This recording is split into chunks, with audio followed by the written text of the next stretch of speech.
बिस्मिल्लाहिर्रहमानिर्रहीम। अस्सलाम वालेकुम नादरीन, आप यूट्यूब चैनल देख रहे हैं। मैं इमरान खान। नादरीन, पाकिस्तान की हुकूमत ने एक मरतबा फिर पेट्रोल की कीमतों में होशरुबा इजाफ़ा कर दिया है और पेट्रोल की और डीज़ल की दोनों की कीमत लगभग 414 रुपये तक पहुंच गई है।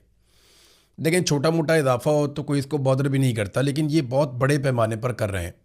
मैं आपको इसकी वजह पहले भी बता चुका हूँ। कुछ चीज़ें मैं आपके साथ शेयर कर रहा हूँ और एक बारीक वारदात पाकिस्तानी कौम के साथ डाली जा रही है, वो भी मैं आपको इस वीलॉग में बताऊंगा। कुछ फैक्ट्स मैं आपके सामने रख देता हूं कि ये जो इजाफ़ा हुआ है पेट्रोलियम मसनूआत में, ये इजाफ़ा इसलिए नहीं हुआ कि आलमी मंडी में तेल की कीमतें बढ़ी हैं।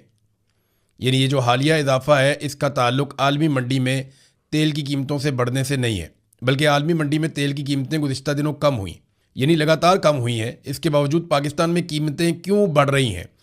ये जो इजाफ़ा है ये हुक्मरानों की नालायकी और अवाम के हुक्मरानों के ऊपर अदम एतमाद की वजह से है। वो कैसे, मैं आपको बताता हूँ। इस वक्त जो पेट्रोल के ऊपर और डीज़ल के ऊपर हुकूमत वसूल कर रही है टैक्सेस, वो 150 से 200 रुपये के बीच में है। यानी इतनी बड़ी मिकदार में लगभग 200 रुपये के आसपास तो पेट्रोल के ऊपर टैक्सेस हुकूमत वसूल कर रही है। इमरान खान 150 रुपये का पेट्रोल लीटर दे रहा था, जिसमें टैक्सेस वैक्सेस सारा कुछ ही शामिल था। और मौजूदा हुक्मरान जो हैं वो उस पर सिर्फ 200 रुपये का तो सिर्फ टैक्स ले रहे हैं उसी पेट्रोल के ऊपर। अब ये देखें ना, अगर तो आलमी मंडी में कीमत बढ़ी है तो आपको टैक्स नहीं बढ़ाना चाहिए। आप आलमी मंडी की कीमत के मुताबिक एक फार्मूला तय कर लें, आप उस तरह भी बढ़ा सकते हैं। लेकिन ये लगातार टैक्सेस में इजाफा करते चले जा रहे हैं। वजह यह है कि पाकिस्तान में कारोबारी ज़िंदगी मुअत्तल है। लोग सरमाया लेकर पाकिस्तान से बाहर भाग रहे हैं और पाकिस्तान को दिवालिया से बचाने के लिए आसिम मुनीर साहब और उनकी टीम, जिसमें शहबाज शरीफ है, आसिफ अली जरदारी है, नवाज शरीफ है, मरियम नवाज़ आसिम मुनीर की टीम का हिस्सा है, MQM एक जमात है वो आसिम मुनीर की टीम है।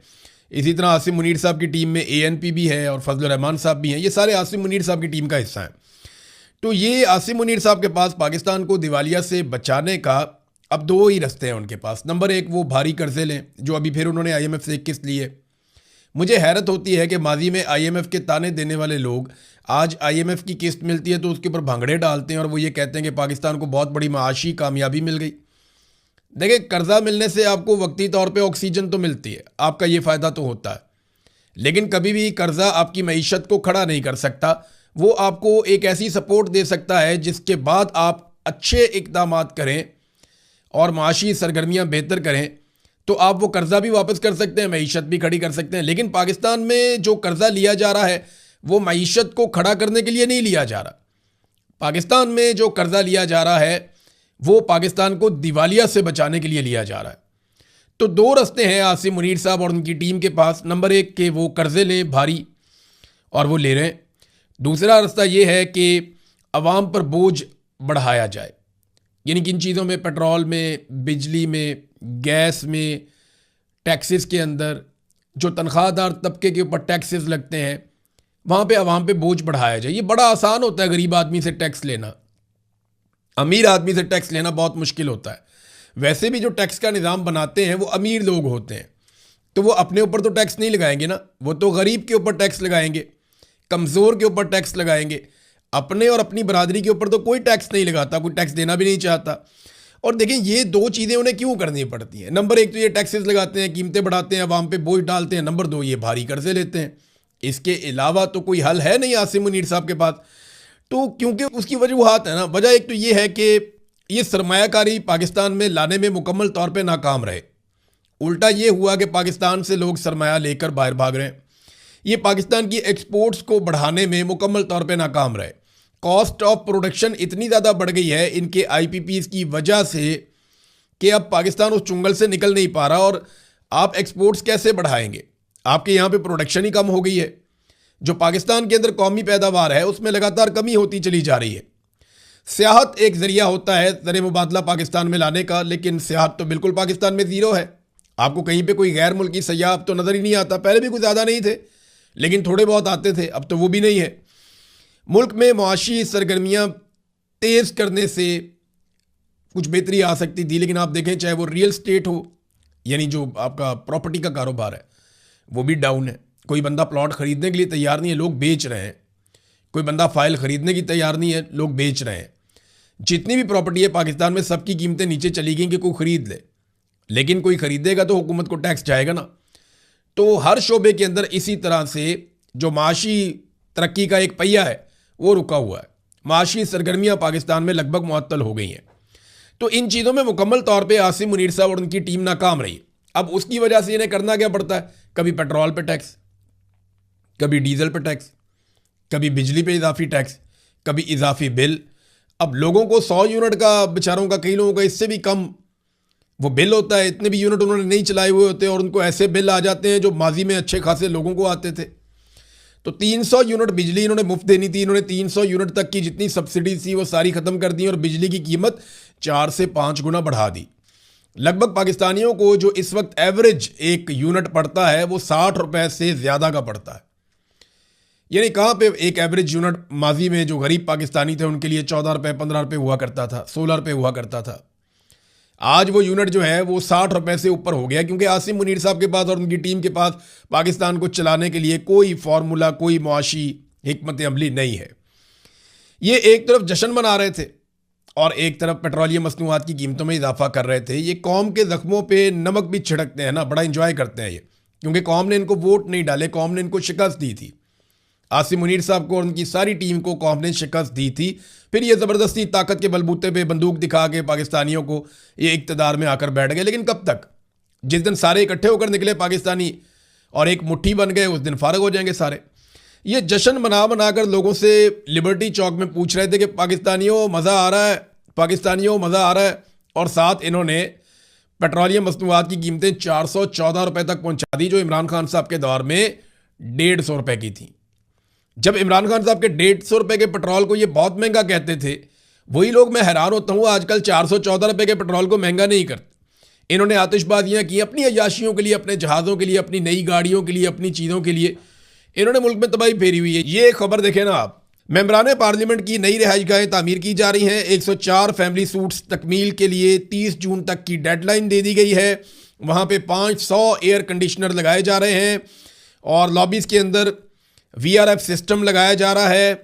इसके अलावा 1 अरब 9 करोड़ रुपए की लागत प्रोजेक्ट के ऊपर आएगी और 500 सर्वेंट क्वार्टर भी बनेंगे वहाँ पे। यानी अब हर एक को 5-5 सर्वेंट क्वार्टर भी मिल जाएंगे लगभग। यानी अगर आप 104 फैमिली के स्वीट्स हैं तो वहाँ पे 500 सर्वेंट क्वार्टर का मतलब है कि वहाँ पे इतने मुलाजमीन काम कर रहे होंगे कि इनके साथ जो मुलाजमीन जाएंगे वो भी वहाँ पे रहेंगे और वहाँ पे जो खादम होंगे वो भी वहाँ पे रहेंगे। तो ये हमारी तो तरजीहात ये है ना कि हम अय्याशी करते हैं, जहाज़ लेने हैं, गाड़ियाँ लेनी हैं, पैसा इकट्ठा करना है, खुद दुनिया भर के टूर करने हैं और हमारे सबसे अच्छे कपड़े होने चाहिए, सबसे अच्छे जूते होने चाहिए। अब आम जाए भाड़ में, अवाम की इनको फ़िक्र ही नहीं है। ना मिलिट्री एस्टेब्लिशमेंट को फ़िक्र है, ना आसिम मुनीर साहब को और उनके जर्नैलों को फ़िक्र है, ना, और उनको होनी भी नहीं चाहिए। वो तो नौकरी करने आए हैं, नौकरी करके उन्होंने भी चले जाना है। सारे अपना अपना घर भरते हैं, किसी को भी पाकिस्तान की फ़िक्र नहीं है। अब देखें, जब ये हुकूमत में आ रहे थे ना, तो उससे पहले जब इस टीम को हुकूमत में लाया जा रहा था तो जनरल बाजवा के और जनरल आसिम मुनीर के टाइम पे ये लोग दावा करते थे कि हमारी तजर्बाकार टीम है, हम ही पाकिस्तान को संभाल सकते हैं। ये अयाज सादिक और एहसन इकबाल बैठ के क्या कह रहे थे, ज़रा ये सुने आप। मुस्लिम लीग नून वाहिद जमात है जिसके पास वो टीम है, जिसके पास डिलीवर करने की सलाहियत है और यही मुल्क को इन बहरानों से निकाल सकती है। जो टीम भी है, तजुर्बा भी है, किस तरह महंगाई को, इसके नासूर को कंट्रोल कर। ये आपने सुना बाद में शहबाज शरीफ की भी बात कि जनाब टीम भी है, महंगाई को, नासूर को, सबको हम कंट्रोल करेंगे। शहबाज शरीफ ने एक और बड़ी जज्बाती तकरीर की थी। ये जरा ये तकरीर भी आप सुने, आपको बड़ा मज़ा आएगा। ये जब ये अपोजिशन में थे और इमरान खान की हुकूमत गिराई जा रही थी, ये सुने आप। गुर्बत के खिलाफ इंकलाब आना चाहिए, महंगाई के खिलाफ इंकलाब आना चाहिए, जुल्म ज्यादती के खिलाफ इंकलाब आना चाहिए, इस निजाम के खिलाफ इंकलाब आना चाहिए, इस मुल्क के अंदर इंकलाब आना चाहिए, इंसाफ के बोलबाले का और सोशल वेलफेयर स्टेट का, एक इस्लामी रिफाई रियासत का इंकलाब आना चाहिए। ये जितनी बातें शहबाज शरीफ ने की ना, महंगाई, गुर्बत, इंसाफ, इंसानी हकूक, ये सारी चीज़ें तबाह कर दी। फलाई रियासत, हर चीज़ शहबाज शरीफ ने आने के बाद मुकम्मल तौर पे तबाह कर दी। यानी तकरीर में ये आदमी कुछ और कह रहा था, जब इसको लाकर इक़्तिदार में बिठाया गया इसके केसेस ख़त्म करके और फौजी जर्नैलों ने लाकर इनके सर पे ताज रख दिया कि जनाब अब आपको अपने वज़ीर आज़म बना दिया है, अब जूते आप पॉलिश करेंगे और इक़्तिदार में रहेंगे। तो शहबाज शरीफ साहब ने यही सारी चीज़ें जो इन्होंने कही, आप गौर करें ना, ज़रा सुने शहबाज शरीफ साहब क्या कह रहे हैं और इन सारी चीज़ों को अपने जहन में लाएं कि क्या ये सारी चीज़ें पाकिस्तान में ठीक हुई हैं। ये सुने आप। गुर्बत के खिलाफ इंकलाब आना चाहिए, महंगाई के खिलाफ इंकलाब आना चाहिए, जुल्म ज्यादती के खिलाफ इंकलाब आना चाहिए, इस निजाम के खिलाफ इंकलाब आना चाहिए, इस मुल्क के अंदर इंकलाब आना चाहिए, इंसाफ के बोलबाले का और सोशल वेलफेयर स्टेट का, एक इस्लामी रिफाई रियासत का इंकलाब आना चाहिए। आप अंदाजा करें, जो जो बातें शहबाज शरीफ ने की है ना, इनका उलट कर दिया और ऐसा उल्टा इनकलाब लेकर आए हैं कि इन तमाम शुबों को तबाह बर्बाद करके रख दिया इस शख्स ने और इसके हैंडलर्स ने। नाज़रीन, भारत के साथ एक मुवाजना मैं आपके सामने रखता हूं, क्योंकि 9 मई है तो भारत के हमने तैयारे गिराए थे, उसका रोला पड़ा हुआ है। लेकिन एक और मैदान है जहां पे पाकिस्तान ने भारत को इबरतनाक शिकस्त दी है। अगर आलमी मंडी में तेल की कीमतें बढ़ रही हैं तो आपने तेल के ऊपर टैक्सेस को कम करके अवाम को रिलीफ देना था। ये काम भारत ने किया, पाकिस्तान नहीं कर पाया। जब से ये जंग लगी है उस वक्त से लेकर अब तक इंडिया में जो पेट्रोलियम मसनूआत की कीमतें बढ़ी हैं वो 0% हैं। बांग्लादेश में जो पेट्रोलियम मसनूआत की कीमतें बढ़ी हैं वो 16% हैं, जबकि पाकिस्तान में जो पेट्रोलियम मसनूआत की कीमतें बढ़ी हैं वो 61.5% हैं। ये पाकिस्तान के हुक्मरानों ने पाकिस्तान के साथ किया और करवाने वाली कौन है? वही पुरानी मिलिट्री एस्टेब्लिशमेंट। देखिए, एक बारीक वारदात डाली जा रही है जिसका मैंने शुरू में तस्करा किया। वारदात ये डाली जा रही है कि ये जो कुछ भी हो रहा है इसका जिम्मेदार शरीफ खानदान को अकेले ठहरा दिया जाए। कुछ ऐसे टाउट्स हैं या ऐसे अकाउंट्स जिनका मिलिट्री एस्टेब्लिशमेंट के साथ ताल्लुक है, वो लगातार शरीफ खानदान के चमकते हुए चेहरे दिखा रहे हैं और उनके ऊपर लानत भेज रहे हैं। वो ये कह रहे हैं कि मरियम नवाज, शहबाज शरीफ, नवाज शरीफ, इसहाक डार, इनके चेहरे चमकते हुए दिखाकर ऊपर लिखा जा रहा है कि इन पर लानत भेज दें।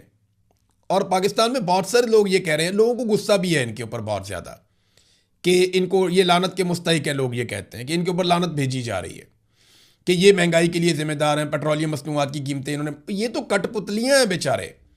एस्टेब्लिशमेंट ना बड़ी सियाणी है, वो मीठा मीठा हफ हफ और कड़वा कड़वा थू थू, ये उनका पुराना फार्मूला है। वो करते ये हैं कि हर क्रेडिट ले लेते हैं कि जो भी अच्छा हुआ वो हमने किया, और वो कहते हैं जो भी बुरा हुआ वो सियासतदानों ने किया। अब शरीफ खानदान तो एक कठपुतली है जिनके ऊपर मुकदमात थे, तो उन्हें कहा गया जूते पॉलिश करोगे तो मुकदमा ख़त्म कर देंगे और इक़्तिदार में भी ले आएंगे। अब ये बेचारे इक़्तिदार में तो आ गए हैं लेकिन फैसले ये नहीं करते। ये कठपुतलियाँ हैं। ये जिम्मेदार ज़रूर हैं, कौम के मुजरिम ज़रूर हैं, लेकिन असल मुजरिम ये नहीं है। ये जो कुछ भी पाकिस्तान में हो रहा है, चाहे मईशत के मैदान में हो रहा है, चाहे अमन व अमान के मैदान में हो रहा है, चाहे खारजा पॉलिसी के मैदान में हो रहा है, चाहे पाकिस्तान में सियासी अदम इस्तेहकाम के मामलात हैं, इन सब के लिए पाकिस्तान की मिलिट्री एस्टेब्लिशमेंट आसिम मुनीर साहब की क़यादत में ज़िम्मेदार है। जो असल ज़िम्मेदार है ना, उससे तवज्जो हटाने के लिए खुद मिलिट्री एस्टेब्लिशमेंट के अकाउंट्स अचानक से हमलावर हो जाते हैं शरीफ खानदान के ऊपर। मैंने ना इस पर एक सर्वे भी करवाया।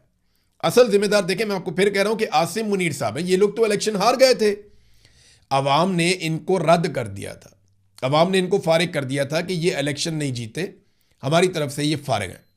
अवाम ने इनको रिजेक्ट कर दिया था, लेकिन आसिम मुनीर साहब ने इनको सेलेक्ट कर लिया और किया ये कि जो अवाम के मुंतखब नुमाइंदे थे उनको घर भिजवा दिया, जेलों में डाल दिया, और जो अवाम ने मुस्तरद किए हुए चेहरे थे उनको आसिम मुनीर साहब ने फॉर्म 47 इलेक्शन कमीशन से दिलवा दिया और अब वो आ गए जनाब हुकूमत में। तो वो जिम्मेदार तो वही है जो इनको लेकर आया और जो इनके फैसले कर रहा है, और हर फैसले के अंदर आसिम मुनीर साहब शामिल हैं।